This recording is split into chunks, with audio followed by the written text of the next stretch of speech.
Ayun na nga, so habang sila po ay abalang-abala at talagang nakatutok sa impeachment trial laban kay Vice President Inday Sara Duterte, ang OVP Disaster Operations Center naman po ay naghahanda na at talagang abalang-abala dito. Alam niyo naman po, nasa typhoon season na tayo ngayon.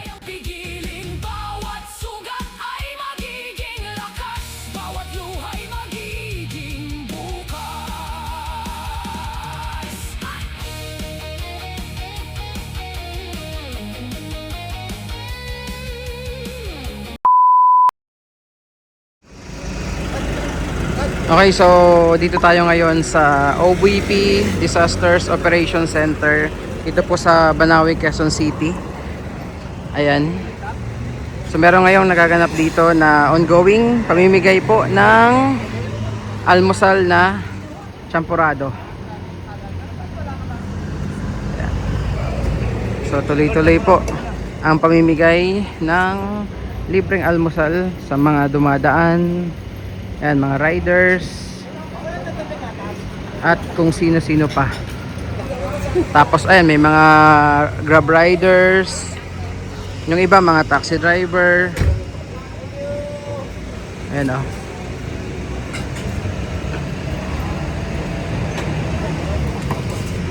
Doon sir, ano po? So randomly yung mga dumadaan po, no? Like yung mga riders natin, motor taxi, mga food panda rider, grab riders po, at yung mga nagtatrabaho may libreng almusal. So after po nilang mag-register doon sa booth ay pwede na nilang makuha yung kanilang free hot meals dito po sa OVP Kalusugan Food Truck. If you remember, itong OVP Kalusugan Food Truck po yung mga pumupunta din sa mga nasunugan, binabaha, nililindol na naghahatid po ng mga hot meals sa mga nasalanta ng iba't ibang kalamidad. At the same time po yung ating mga frontliners doon po sa mismong site kung saan po nangyari yung sunog, yung baha, or mga naapektuhan po ng lindol. Itong OVP Disaster Operations Center po, no, dito sa May Banawe, dito rin po nanggagaling yung mga food box na pinamimigay at iba pong mga tulong na galing po sa OVP DOC.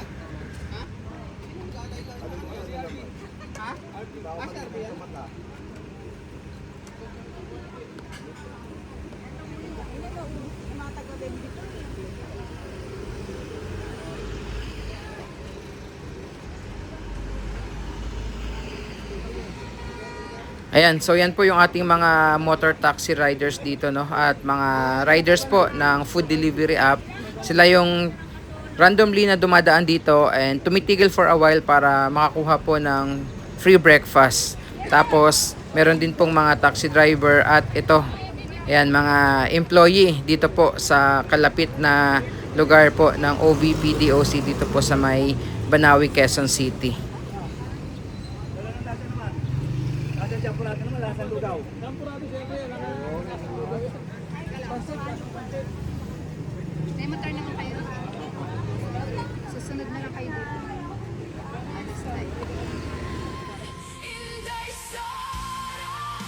Pagmamahal ng tao ay hindi mapipigilan.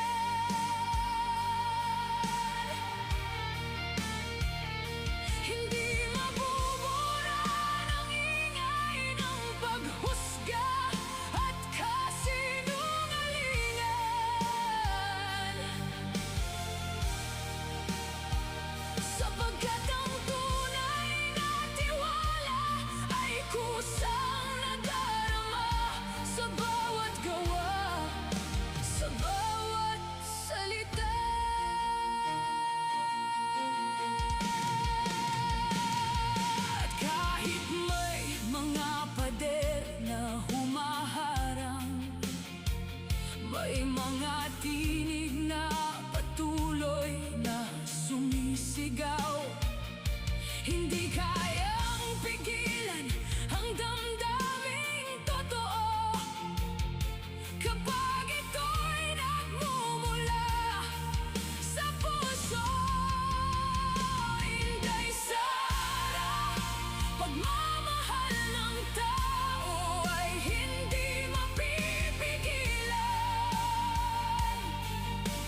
Okay, so kasama natin yung mga kapwa volunteers natin today dito po sa isang warehouse kung saan andyan po yung mga volunteers mula sa iba't ibang parallel groups na sumusuporta po kay Vice President Inday Sara Duterte, at nasa harapan din natin yung mga kahon-kahong pinamimigay ng OBP Disaster Operations Center tuwing may mga binabaha, may naapektuhan ng bagyo, mga nasusunugan o di kaya po mga naapektuhan ng lindol.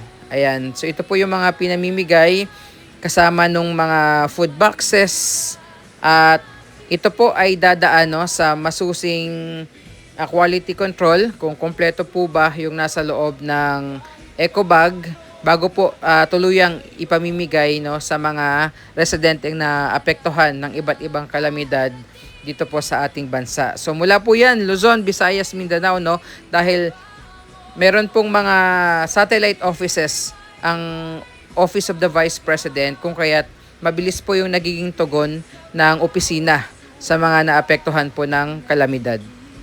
namin ang pag-asa kay Inday Sara na matatag. Laban ng mga Duterte, laban ng masang Pilipino, sigaw ng puso ng tao sa buong mundo. Kapag inapi, lalong tumitibay pag-asa ng bayan, kailan may di mamamatay.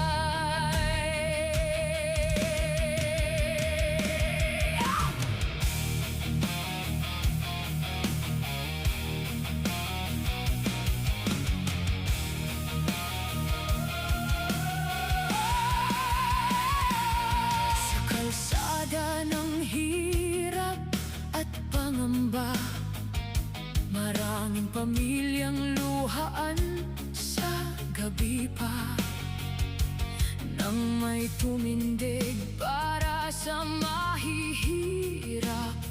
Nagkaroon ng pag-asa ang bawat pangarap. Kahit ilang unos ang dumating, di basta susuko ang damdamin.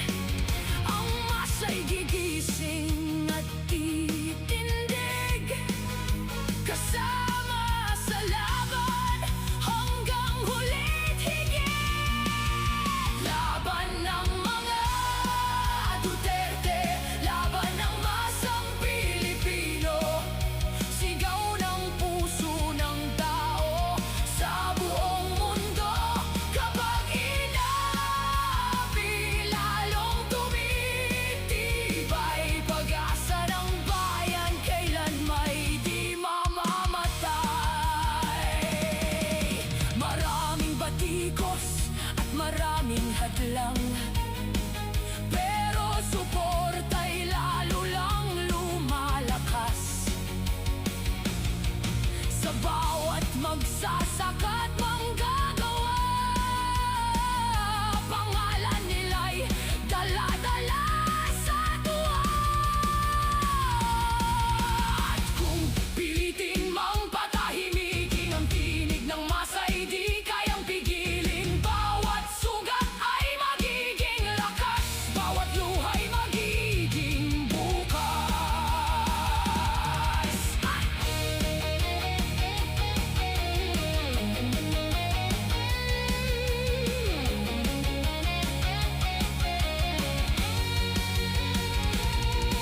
At kung piliting mang patahimikin ang tinig ng masa'y di kayang pigilin, bawat sugat ay magiging lakas. So bago po tuluyang iabot or ipamigay ito sa mga kababayan natin, ito po muna ay dinodouble check at sinisiguradong kompleto po yung laman sa bawat eco bag.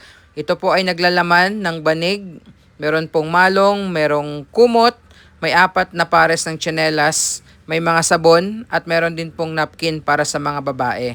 So maliban dito, ang OBP-DOC po ay namimigay din nung food boxes. Yun naman po yung ginawa natin nung mga nakaraang linggo na ipinamigay naman po sa mga naapektuhan ng lindol gaya po sa Jensan at Davao Occidental. Ay magiging bukas sa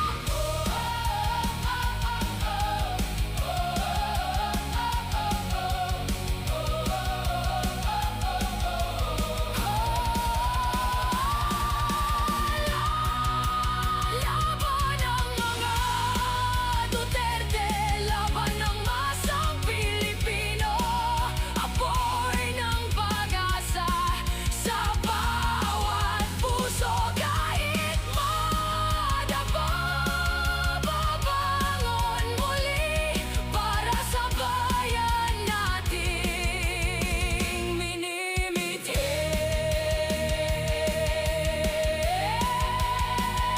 Ang laban ng masa ay laban ng bayan, at habang may Pilipinong nangangarap, mananatili